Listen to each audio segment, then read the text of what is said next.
Իսկան կոռուպցիայի համար խոսում է, որին դատա, անունադիր մատնացույց անում, ես մեկը կերել է, մեկը որին դատա, որից վերապ դրա տվա բաժանա թոշակառուներին կամ ժողովրդին։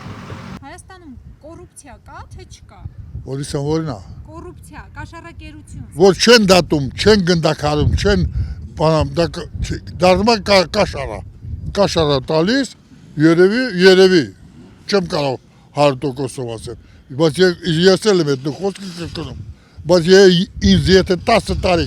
ծմատ բանդակություն արկով չեն տալիս, պատճառը ինչ է, ուրեմն կաշառա խոսել է, կամ խնամի խաղում, կամ ինչ որ մի բան։ Կոռուպցիան միշտեղ էլ է, միշտ էլ լինելու է, չեն կարա վերացնել, դա անհնարին է։ Դա չի վերանա, դա սովորություն է, դա կյանքում չի վերանա։ Մեր ազգը փոխսիրող ազգ է, այդ դրա համար է սորի ենք։ Փողը լինի մարդուն է կծախի։